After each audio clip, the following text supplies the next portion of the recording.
വീഡിയോയിലേക്ക് സ്വാഗതം. ഇന്നത്തേത് എളുപ്പത്തിൽ ഒരു തക്കാളി ചമ്മന്തിയാണ് ഉണ്ടാക്കുന്നത്. തക്കാളി ആവിയിൽ വേവിച്ചാണ് ഉണ്ടാക്കുന്നത്.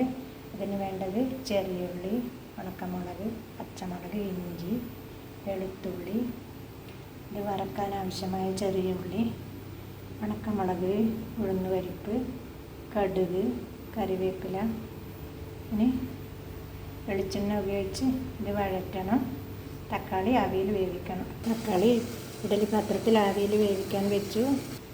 ഇനി ഇതെല്ലാം ഒന്ന് ചെറുതായിട്ട് മൂപ്പിച്ചെടുക്കണം വെളിച്ചെണ്ണയിൽ. തക്കാളി ചമ്മന്തിക്ക് വേണ്ട ഉള്ളി വഴറ്റാൻ ഒരു 1.5 ടേബിൾ സ്പൂൺ വെളിച്ചെണ്ണയോളം കഷ്ടിച്ച് അടുപ്പത്ത് വെച്ചു. അതിന് ആദ്യം തന്നെ ഇഞ്ചിയാണ് ഇട്ട് കൊടുക്കുന്നത്.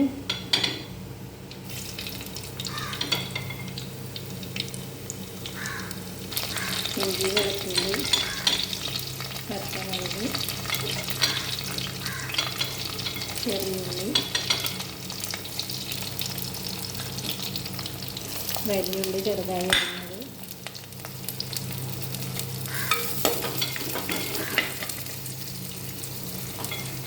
കറിവേപ്പില,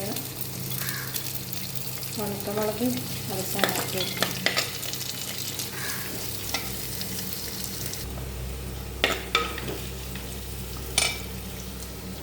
ഒരു നുള്ളു ഉപ്പിട്ട് കൊടുക്കുന്നുണ്ട്. ഈ സമയത്ത് ഉണക്കമുളക് ഇട്ട് കൊടുക്കാം.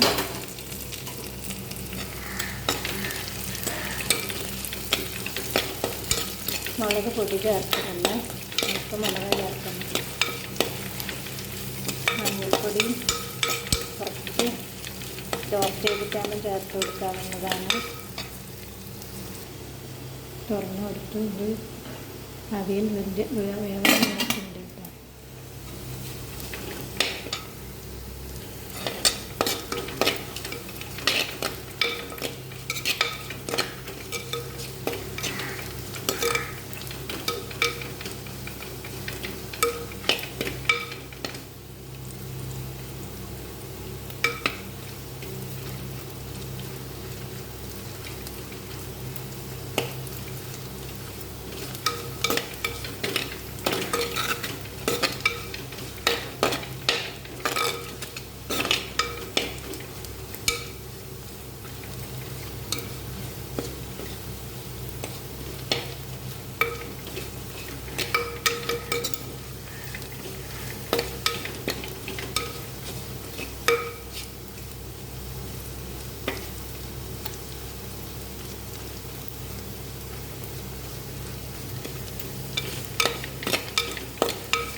ഉള്ളി ആകുമ്പോഴേക്കും തക്കാളി നന്നായി വെന്തിരിക്കുന്നു.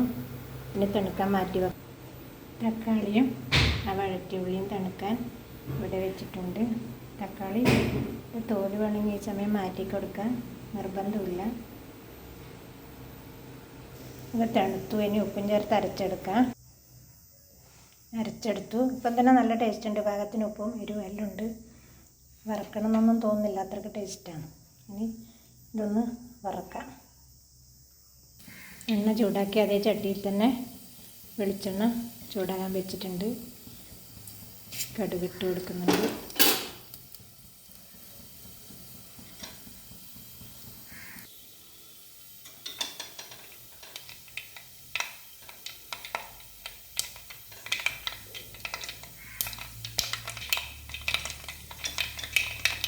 കടുക് പൊട്ടുന്നുണ്ട്. ഉഴുന്ന് പരിപ്പിട്ട് കൊടുത്തു.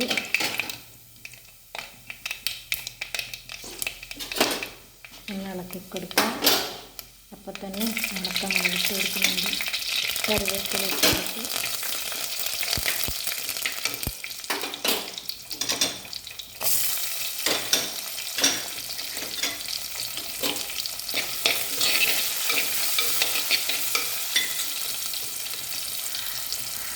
ഇതൊരു എരിവ് കുറഞ്ഞ ചമ്മന്തിയാണ്. മുളക് പൊടി ഇട്ടിട്ടില്ല. 4 കാശ്മീരി മുളകാണ് അരച്ചത്. 2 മുളക് നാടൻ മുളക് വറുക്കാനും വെച്ചിട്ടുണ്ട്.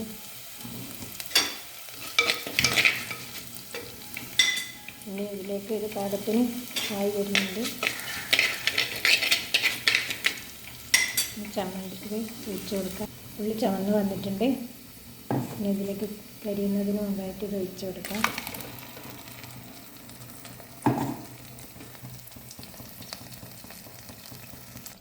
ആവശ്യമെങ്കിൽ ഈ സമയം വെള്ളം ചേർത്ത് കൊടുക്കാം. ഞാൻ മിക്സിൻ്റെ ജാറ് ലേശം കഴുകിയിട്ട് വെള്ളം ഒഴിച്ച് കൊടുത്തിന്. ഇത് റെഡിയായി. ഇനി തക്കാളിയുടെ ഭാഗത്തിന് വേവിച്ചിട്ട് അരച്ചുകൊണ്ട് തിളച്ചാൽ മതി. എല്ലാവർക്കും ഈ കറി ഇഷ്ടപ്പെടും. സ്റ്റവ് ഓഫ് ചെയ്ത് മൺചട്ടിയിലായിട്ട് തിളക്കുന്നതാണ്. ഞങ്ങൾക്കിന്ന് രാവിലെ തക്കാളി ചമ്മന്തിയും ഇഡലിയുമാണ്. ഈ ചമ്മന്തി എല്ലാവർക്കും ഇഷ്ടപ്പെടുമെന്ന് കരുതുന്നു. ഇഷ്ടപ്പെട്ടെങ്കിൽ കമൻസിലൂടെ അറിയിക്കുമല്ലോ.